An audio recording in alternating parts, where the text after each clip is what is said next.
Bismillahirrahmanirrahim. Assalamualaikum warahmatullahi wabarakatuh dan salam sejahtera. Bertemu kita sekali lagi di bawah tajuk geografi tingkatan 4. Tajuk yang hari ini cikgu nak bincang ialah tindakan ombak di pinggir pantai.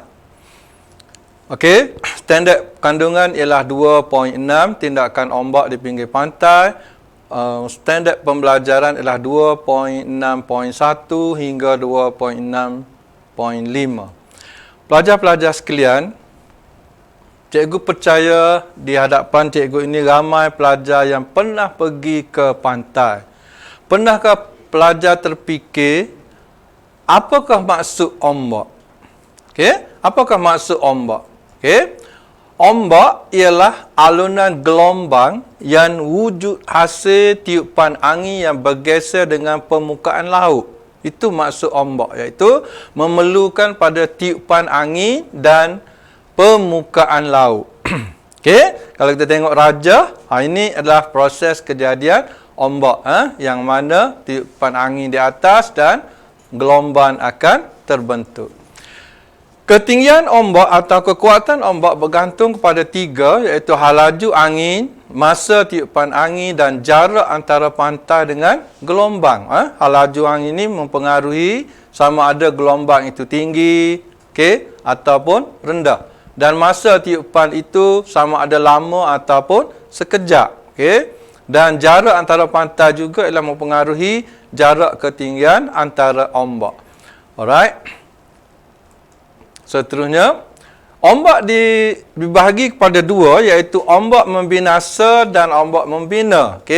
Ombak membina terbentuk daripada maksudnya ombak membina ialah ombak membina bersifat perlahan, bergerak ke pantai dan akan membawa bersama bahan pemendapan. Ombak ini menghasilkan bentuk muka bumi pemendapan. Cikgu percaya pelajar-pelajar sekalian pernah pergi mengutip kulit kerang, cengkerang dan sebagainya yang dibawa daripada laut ke pinggir pantai. Seterusnya, kita ada ombak pembinasa. Ombak ni yang kita takut, ombak ini ialah ombak yang boleh menyebabkan berlakunya hakisan pantai. Sifatnya adalah pemusnah, iaitu lebih kuat menghempas pantai dan akan menghakis pantai dengan kuat. Ombak ini menghasilkan bentuk muka bumi hakisan pinggir pantai. Alright, perbezaan ombak dan membina dan pembinasa ialah kita boleh lihat di sini. Cikgu harap pelajar salin. Ombak pembina giat melakukan pemendapan. Ombak yang panjang dan rendah, kekerapan damparan 6 hingga 8 kali seminit. Damparan kuat ke pantai dan basuhan balik perlahan. Maksudnya ombak ini pergi kuat ke pantai dan dia mengundur secara perlahan-lahan. Baik, ombak pembinasa pula ialah giat melakukan hakisan. Ombak yang pendek dan tinggi, kekerapan damparan 10 hingga 12 kali seminit. Dan damparan lemah tapi basuhan balik kuat. Kalau pelajar perhatikan di sini, perbezaan yang jelas di antara dua jenis ombak. Baik. Kemudian, ombak juga seperti sungai melakukan 3 kerja, iaitu pertama proses menghakis, mengangkut dan pemendapan. Right, kita pergi satu persatu. Cara ombak menghakis, pelajar mesti ingat melalui larutan, lagaan, tindakan hidro dan geselan atau lelasan. Larutan, melarutkan batu kapur biasanya. Lagaan ialah bahan yang dihakis oleh ombak berlaga sesama sendiri dan juga berlaga dengan tebing tinggi. Seterusnya, tindakan hidro ialah ombak memukul rekahan kuasa angin atau udara dimampatkan menyebabkan permukaan dinding akan retak dan runtuh. Manakala ombak secara lelasan pula ialah membawa pasir dan batu kerikil mengikis dinding permukaan batuan. Ada 4 jenis hakisan ombak. Pengangkutan ombak pula berlaku apabila ombak melalui tindakan ombak secara damparan dan basuhan balik. Dua proses ni terlibat. Basuhan balik akan mengangkut batuan lebih halus dari ringan ke laut secara menegak. Dia menghakis secara menegak. Dan damparan pula mengangkut muatan ke pantai secara menurun. Ini dipanggil damparan. Alright. Pemendapan ombak pula, peranan damparan yang kuat dan basuhan balik yang lemah akan menyebabkan berlaku pemendapan ombak. Maksudnya, ombak yang menghentam pantai dengan kuat tapi dia proses mengundur adalah perlahan, maka proses pemendapan akan berlaku. Bahan-bahan yang dimendap ialah besar kecil seperti kulit kerang, batuan halus, pasir, kelodak dan batu tongkol. Right. Seterusnya, kita pergi pada bentuk muka bumi tindakan ombak. Bentuk muka bumi hakisan ombak. Yang ini pelajar kena tahu. Yang pertama ialah tanjung dan teluk. Tanjung dan teluk berlaku kepada struktur permukaan pantai yang berselang-seli antara batuan lembut dan batuan keras. Dan batuan lembut dihakis menyebabkan membentuk di sini teluk dan yang tertonjol keluar adalah tanjung. Yang kedua, cenuran iaitu hakisan di cerun dan teres hakisan ombak. Yang ketiga, ini biasa keluar exam. Jadi pelajar kena beri perhatian. Batu tunggul, tunggul sisa, tanjung, gua, gerbang laut, pentas hakis ombak, gua, globe, right? Kemudian seterusnya, bentuk muka bumi, lohong ombak. Lohong ombak iaitu proses hakisan ke belakang lalu membentuk satu lubang yang besar di atas tebing. Bila ombak menghempas tebing, maka keluarlah air di bahagian lubang. Ini dipanggil globe.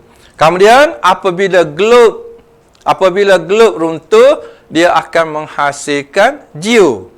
Apabila runtuh, dia menghasilkan geo. Alright. Seterusnya, bentuk muka bumi pemendapan ombak. Pertama, pantai. Yang ini cukup favourite untuk pelajar. Selalu pergi ke pantai, rehat minda.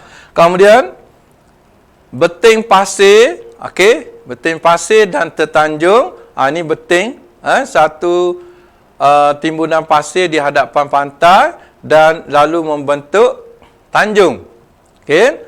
Yang ketiga, tembolo. Ini tembolo iaitu timbunan pasir yang menghubungkan di antara daratan dan pulau. Dan di sini beting pasir.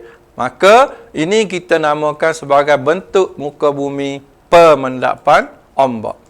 Alright. Kemudian lagun. Lagun terbentuk apabila air laut dihalang oleh beting pasir, maka tinggallah laut terperangkap lalu membentuk lagun. Baik, kemudian kesan kegiatan manusia ke kawasan pinggir pantai. Di kawasan pinggir pantai, pelajar boleh lihat, ini aktiviti manusia yang dapat cikgu senaraikan yang boleh menyebabkan pantai kita tercemar. Pembuangan sampah sarap, pencemaran industri, jaring dan mata kail, tumpahan minyak, penebangan hutan paya bakau, pembuangan sisa kapal nelayan, pembinaan pelabuhan dan jeti, pembangunan sektor pelancongan. Dan ini dapat kita paparkan di gambar-gambar di skrin, tengok. Ini aktiviti pembalakan paya bakar ini, lombong pasir, dan sini aktiviti pembinaan hotel dan ini adalah pelabuhan. So, usaha selepas pelajar mengetahui apakah aktiviti manusia yang menyebabkan berlakunya kemusnahan pantai, sekarang kita kena ada usaha memelihara dan memelihara kawasan pantai.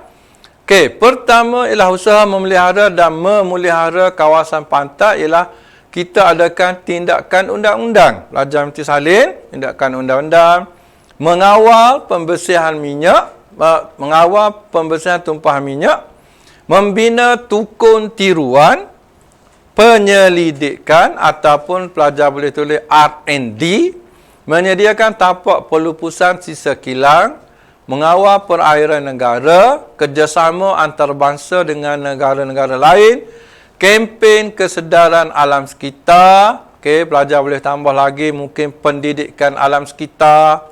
Okey. Right. Okey, seterusnya sebagai mengakhiri kelas kita pada hari ini, cikgu bagi latihan pengukuhan. Okey, soalan objektif. Okey. Pelajar, sila baca. Ejen yang paling penting mengubah pinggir pantai ialah ribut, hampir betul. Arus pun hampir betul. Tindakan ombak pun betul. Pasang surut, kurang betul. Pelajar, pilih mana? Okey, terima kasih. Tahniah. Jawapannya adalah C. Thank you. Baik, seterusnya. Yang kedua, proses tindakan ombak berterusan ke atas gua. Ini proses ke atas gua menyebabkan terbentuknya, ini soalan ni perlu kepada imajinasi. Okey, gerbang laut, batu tunggu, tunggu sisa pantai. Alright, pelajar, jawapannya? Ya, betul. Terima kasih. Gerbang laut. Okey, seterusnya, soalan ini juga ditanya dalam struktur. Contoh soalannya, apakah rupa bumi foto 1 di atas? Pelajar terpaksa analisis foto yang diberi. Yang kedua, nyatakan kesan aktiviti manusia terhadap alam sekitar. Apakah aktiviti manusia di sini yang menyebabkan berlakunya proses kemusnahan pantai? Okey, ini semua calon ataupun pelajar mesti jawab dalam bentuk esei. Dan yang ketiga, soalan ini masuk dalam esei. Contohnya, apakah maksud ombak dan faktor? Boleh bincang dengan pelajar, sesama pelajar dan juga dengan guru. Jelaskan kerja-kerja ombak. 3. Nyatakan cara ombak menghakis. Okey. 4. Terangkan proses kejadian gua, gerbang laut, batu tunggu dan tunggu sisa. 5. Nyatakan bentuk muka bumi pemendapan ombak. Jelaskan kesan aktiviti manusia yang boleh mencemarkan pantai. Dan yang 7, apakah langkah-langkah untuk memelihara pantai? Sekiranya pelajar menjawab soalan-soalan yang cikgu beri ini, insya-Allah pelajar boleh menguasai tajuk ombak dan tindakannya. Okey, sebagai mengakhiri pengajaran cikgu pada tengah hari ini, cikgu berharap pelajar-pelajar sekalian sentiasalah membuat rujukan, sentiasa bertanya cikgu dan sentiasa membuat latihan. Jadi cikgu memohon maaf ada sekiranya sekasar bahasa, sehingga kita berjumpa lagi. Sekian, terima kasih. Assalamualaikum warahmatullahi wabarakatuh.